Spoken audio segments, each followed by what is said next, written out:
What?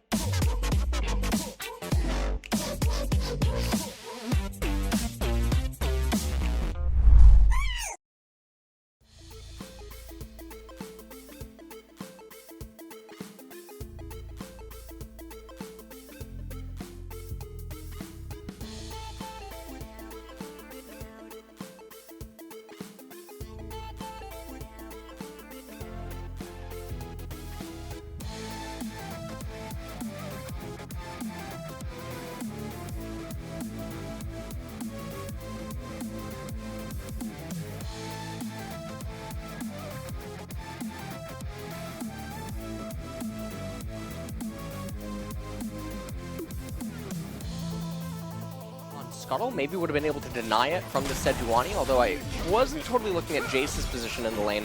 And you take a look at aiming, it was a really nice flash away attempt, but he kept running really far away from the turret, rather than just hugging it in proximity, maybe giving Kuro a little bit more. And the lane is well and truly under their control. Well, the emotes are available. Not quite the Pengu emote, but on our hands as we get a trade up here in the top lane. Not going to be one out there by SoHwan. Yeah. And, okay, Bono here as well. This is a bit of a problem. And Rascal flashes the left. And does have the shield from that Haymaker, but not going to be able to find the kill. As far as longevity, it's going to be very, very frightening, as Tucson and Aiming are just going to move into the mid lane here. We're looking at trying to take down the Rift Herald. As Rascal up here on this top turret, so we'll see what he can do with the Face Breaker as well as the Body Slam. Well, ulti's going to go wide, as does everything else. As there's the ultimate out of Rascal, going to be utilized. Face Breaker comes in, SoHwan intelligently doesn't hit him, but now they're going to try and find it. Flash comes out, Shock Blast is going to pick it up. Cool guys don't look at explosions, but Genji will be able to take down the Infernal Drake. I guess with Kuro, which is going to be a little bit dangerous. And at the end of this, we'll take a look. So Bono whips his ultimate, and then Rascal has to flash to get the ult, and then doesn't chain the Face Breaker to pull the Sejuani back in. Almost manages to bring down SoHwan. So pretty valiant effort. A little bit sloppy, but... And the chains not going to land there from Clit. He's got many of them as ult comes down from Tucson. Now we're trying to turn it. Disintegration Ray is going to land onto Kellen. I loved it. Go for the target that doesn't have the defensive ability, as now Rascal does eventually get the Haymaker. Showstopper comes into towards the backside, but Emperor's Divide does absolutely nothing. And KT have smashed this team fight so far. Tucson actually thought that maybe they were giving up, but Bono decides not to. Shock Blast is huge, and SoHwan locks down that kill. But I don't know if it's a fight that this team can necessarily win unless Rascal gets the god tier flank. As you can see, Kellen's just getting chunked here off to the side, as now SoHwan has found Rascal. And this might give KT an opportunity to go for a fight.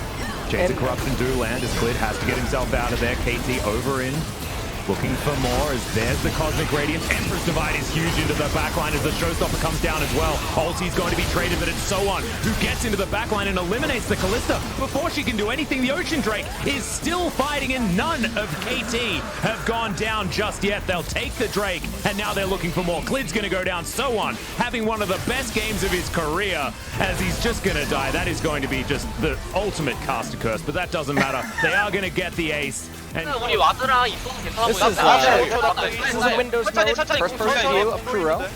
Yep, he does like to get into that window mode just a little bit. That was good old Koro. And gets his Super Soaker down, and I actually really like how the Glacial Augment Vel'Koz works in these team fights, because he can just stand back and control the battlefield. And against something like a Cosmic Radiance, where you really want to be able to understand exactly when your opponent is going to engage and then counter it, it's very good to be able to, you know, have all of that extra CC, extra slow to be able to lock things down. Yeah, he still has that R button, and he's just going to use it here for fun. And against Bdd, he takes down that kill. So a bit of extra money there. Absolutely, just the Sentinels from the Matrix. Just 100%. As it used to be. The sinners are they're fading away. I like it, Okay. but there's a big Emperor's Divide. Huge flash right into the backline there as Bono's looking for something. It's a 1-for-1 trade so far, but interruption immediately. And Kuro's not going to be able to do anything in this fight. Gen G have answered back, and they've answered back strong as there's the flash in from Clid. They are not done yet. SoHwan still very powerful, but Gen G look like they want to be taking down this turret, and we'll see where they're going to go next with only 2 members alive on KT's side. Soul point is really crucial because they got shutdowns as well. Now take a look at this. Kakarot himself going in, putting everything on his back once again. As Rascal comes in, he gets interrupted by Bono, lands the superplex, has to flash to reposition for the face breaker. The Jace just can't do anything in this team fight, and it was a really opportunistic capture by BDD inside of that team fight. I mean, I want to say that he won. Peculiar, the positioning. They might actually just try to say, you know what, hey, That's a big flanking teleport. Good double knockup does come down as Kuro wants to stay safe, but there's the face breaker once again into the back line. The big sweep onto 3 members as it's Ruler that's fallen down. Clid also going very low. The tanky boys in the back line are really tearing apart Gen G. BDD now trying to get around, does manage to take down the Varus. Goes golden as well, but this is a quadra kill. Almost the Penta, and it is for SoHwan. Well deserved for the Jace player.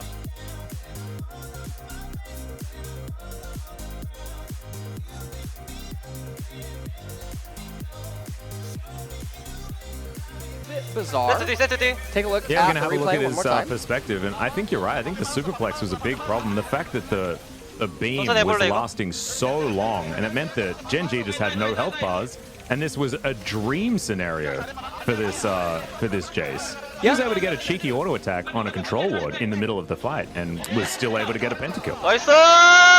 He came over with. 칼이 노플이었던 것 같은데?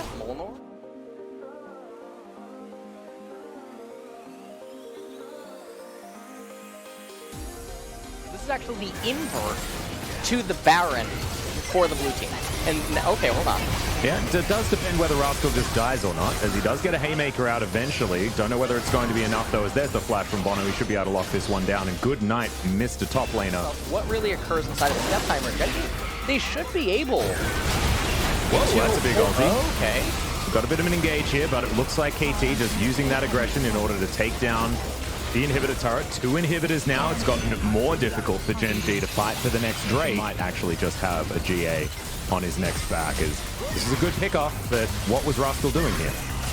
Well, that's a pretty frequent question sometimes, especially in this series for Gen G, as the one upside is that it's whether or not Rascal's going to be able to get on the same page of his team and get the fights happening exactly as they want. As in goes Bono, BDD instantly cleanses. So they have got so much vision. As I don't know whether Gen G are even going to be able to get here. There's the Spooky Ghost. Clid getting taken down very, very low. There's Redemption to come in. Teleport pretty late there from Rascal. We still have the turn from KT. Tucson does nail the knockup onto only BDD. The flash towards this bottom lane. And Gen G, this might just be a last-ditch effort to try and stop this Baron, because it's likely the game is just over before we even get to the next Ocean Drake. In goes Clid. What? A little bit early on the blast cone there. There's now Tucson still looking for more. Cosmic Radiance is available. We don't have Chains of Corruption or the Glacial Fissure on KT's side. Bono has his ult back up.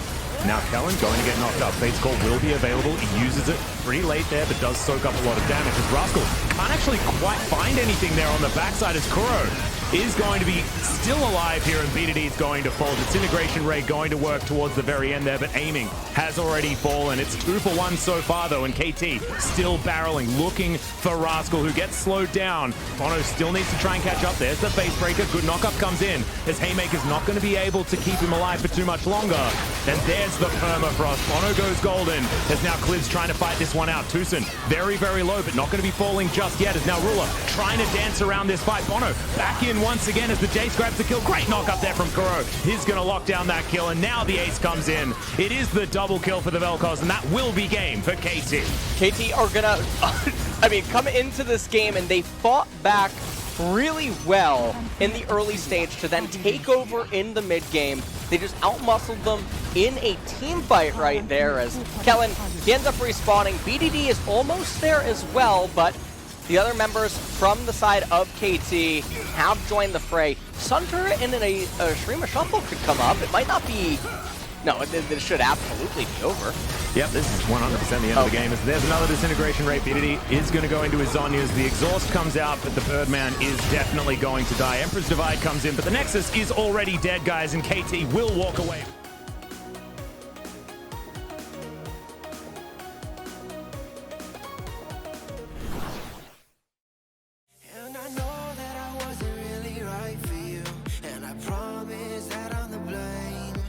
Just don't go, cause this life isn't right for me, and it's causing me all this pain.